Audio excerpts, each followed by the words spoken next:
Boa tarde, pessoal. No vídeo de hoje a gente vai falar sobre a geopolítica das eleições norte-americanas. Mas antes, eu peço para vocês deixarem seu like, se inscrever no canal, compartilhar esse vídeo e deixar aí nos comentários o que vocês estão achando dessa série de vídeos aí bem legais, bem bacanas aqui no Revisar History. Para a gente entender melhor as eleições norte-americanas, primeiro a gente precisa entender o que são democratas e republicanos. Os democratas eles têm a sua origem em 1824 e defendem uma maior intervenção do Estado na economia. Já os republicanos eles têm a sua origem em 1854 e defendem uma questão igualitária entre Estado e sociedade e também a economia, ou seja, um equilíbrio entre ambas as partes. Para a gente entender melhor como funciona o número de votos e o total deles em relação ao país, a gente precisa primeiro visitar os colégios eleitorais, que são aonde você tem uma talvez maior aderência entre democratas ou uma talvez maior aderência entre republicanos. Os democratas eles têm grande influência em relação ao seu pensamento filosófico, porque eles trazem, de certa forma, um pouco para a história dos Estados Unidos em si, ou seja, eles recordam muito o passado norte-americano em relação à Guerra Civil, em relação à abolição da escravatura, entre outros assuntos. Já os republicanos, eles defendem um progresso econômico dos Estados Unidos à frente, no sentido que o país cresça cada vez mais visando o futuro, quanto da economia interna, tanto da externa. E aí a gente tem grandes exemplos desses estados, a Califórnia, que é um país historicamente democrata, onde você tem maior influência desse partido e eles conseguem grande parte dos seus votos. Já os republicanos, eles têm grande influência na Flórida e no Texas, que são estados onde eles conseguem ter maior número de votos. Óbvio que não é um fator determinante, porque a gente tem os Swift States, que são estados onde você não tem uma definição de quem vai ser eleito presidente dos Estados Unidos. Ou seja, você tem uma variação a cada 4 anos de quem ganhou naquele estado. Em 2016, quando teve as eleições entre Hillary Clinton e Donald Trump, a gente teve essa variação. Por quê? O resultado foi surpreendente. A Hillary ela tinha o maior número de votos. Porém, o colégio eleitoral desses estados que a gente pode chamar de indefinidos, ele tecnicamente definiu as eleições no país, ou seja, fez com que o Donald Trump, mesmo sem esperança, chegasse ao poderio norte-americano. E aí a gente tem as questões históricas dos Estados Unidos, onde você tem grande parte da história americana baseada em um conflito interno, e você tem também a imagem norte-americana perante ao mundo. Ou seja, republicanos e democratas eles precisam manter uma política externa bem legal e agradável aos olhos de outras democracias. Por quê? A democracia americana é o berço da democracia no Ocidente, ou seja, quando alguma coisa não está legal nos Estados Unidos, ela não vai legal em outras democracias. A gente tem um exemplo, a bipolaridade que teve no ano de 2020, nas eleições entre Joe Biden e Donald Trump. A mesma coisa influenciou aqui no Brasil, entre o candidato, na época, Jair Messias Bolsonaro, e o então candidato, presidente eleito, Luiz Inácio Lula da Silva. A gente teve essa bipolaridade entre ambos que influenciou muito na disputa acirrada entre ambos nas eleições de 2022 aqui no Brasil.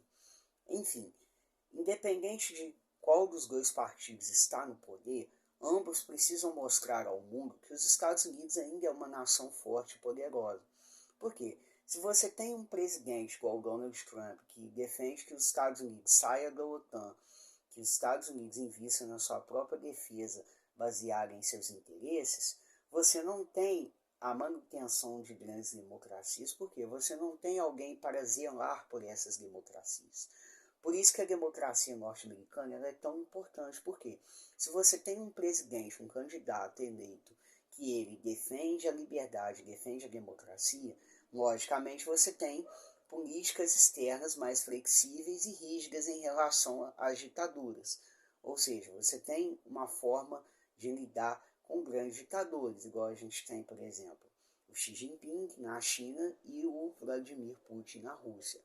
A gente não dá para adivinhar o que passa na cabeça de ambos os dois, mas eles, de certa forma, como ditadores, eles precisam influenciar países democráticos a convencer-os de que as ditaduras elas levam a economia para frente.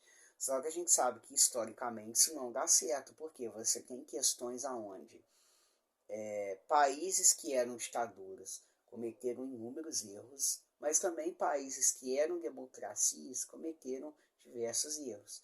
Só que quando você tem um presidente igual o Donald Trump era, que falava que queria sair da OTAN, que os Estados Unidos estava levando a OTAN nas costas, que estava ficando uma coisa muito sobrecarregada para os norte-americanos, o mundo democrático ele ficou meio que em dúvida, ou seja, ele teve um princípio de crise. Por quê?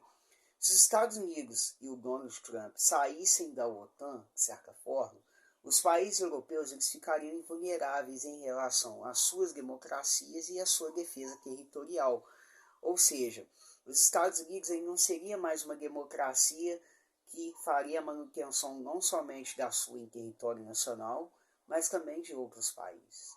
Ou seja, o Donald Trump ele ia mudar uma política democrática internacional que diretamente influenciaria os países europeus e os países aqui latino-americanos. Já o Joe Biden, a gente tem a questão de que ele sempre defendeu democracias e quando a Rússia invadiu a Ucrânia, nesse conflito armado, os Estados Unidos foi o primeiro país a demonstrar apoio à Ucrânia e à sua democracia, ou seja, eles procuraram manter a imagem democrática dos Estados Unidos em meio às incertezas no cenário geopolítico global. Se fosse o Donald Trump, talvez a gente teria um apoio dos Estados Unidos à Ucrânia? Eu, particularmente, acredito que não. E peço para vocês deixarem nos comentários o que vocês acham. Vocês acham que ia ter uma participação maior do Donald Trump nesse conflito? Não ia? Os Estados Unidos, às vezes, talvez já teria saído da OTAN ou não. Deixem nos comentários o que vocês acham. Então, a gente tem a seguinte maneira. Quando você tem um presidente a favor da democracia, ele defende, de certa forma, a liberdade de expressão e a liberdade no sentido de você ter as suas próprias escolhas. Quando você tem um presidente que só visa na democracia interna e não na externa, você perde grande parte do poderio geopolítico influente que você tem. Por quê? Você não consegue intervir em outros estados e não consegue ganhar a confiança de outros países. Porque até na nossa vida funciona assim. A gente, para confiar em alguém, a gente espera que a pessoa, no caso, dê um sinal para a gente, no qual a gente possa, de certa forma, durante um tempo, analisar as situações, as circunstâncias, para poder confiar nela. E a mesma coisa são as relações entre os países, que, entre aspas, se confiam.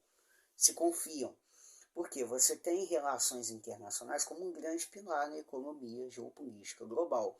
Você não consegue negociar com outro país se você não tem uma confiança, não tem uma garantia.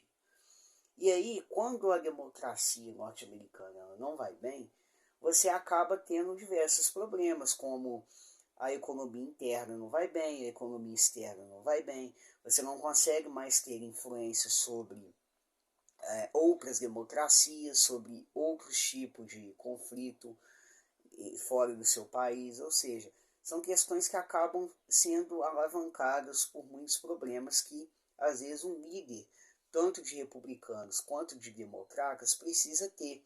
Ou seja, ele precisa demonstrar a força americana o tempo todo. E aí, o que vem em 2024? A gente vai ter, talvez, uma das maiores eleições da história, talvez, dos Estados Unidos.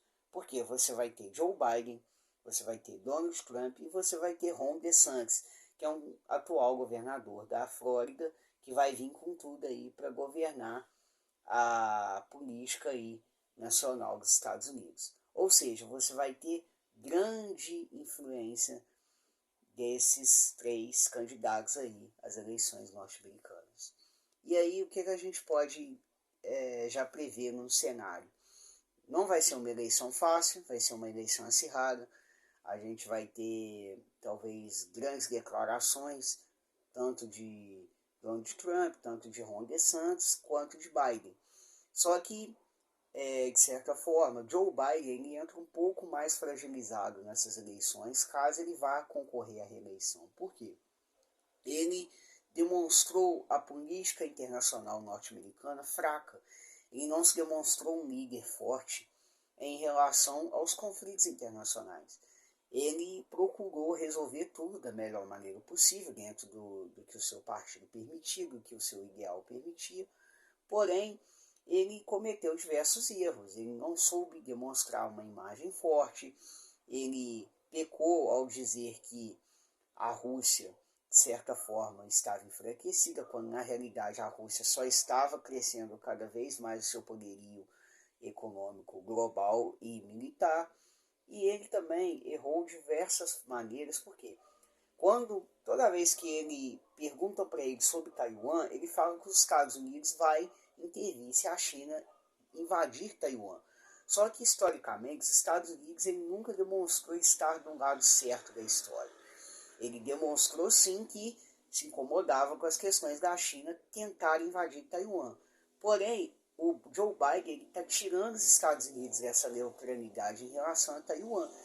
E aí a gente vai ter o Joe Biden enfraquecido justamente nas relações internacionais. Ou seja, ele vai precisar mostrar uma postura totalmente diferente da qual ele tinha antes. Só que aí, qual que é a vantagem que o Donald Trump e o Ron DeSantis têm?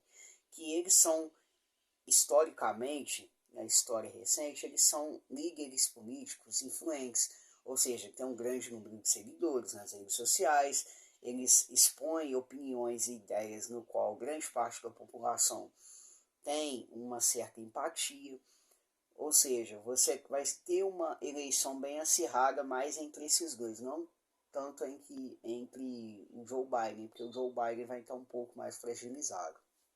Mas vão ser eleições acirradas, a gente vai ter diversos pontos aí que os norte-americanos de fato vão ter que analisar para saber qual é a melhor escolha que eles farão.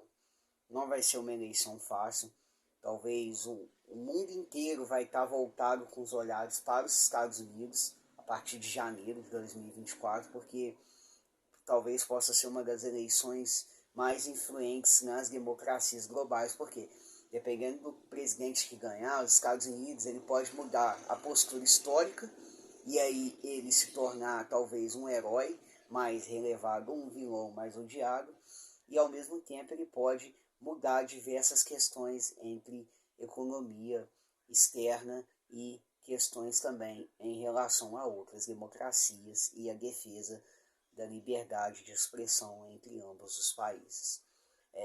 Enfim, peço para vocês comentar aí o que vocês estão achando dessa série de vídeos. Eu sei que os vídeos às vezes não ficam uma qualidade muito legal, eu cometo alguns errinhos, mas eu peço que vocês me ajudem de certa forma a crescer esse canal, porque o canal foi feito para vocês, então tem muita coisa que a gente erra. Eu particularmente faço os roteiros algumas vezes mais rápido, não consigo escrever muita coisa que eu quero, às vezes eu não consigo falar, eu tenho que resumir mais para não ficar um vídeo muito longo. Mas deixe o comentário de vocês, se inscreva no canal e espero que vocês tenham gostado desse vídeo aí super legal, super bacana. Até a próxima.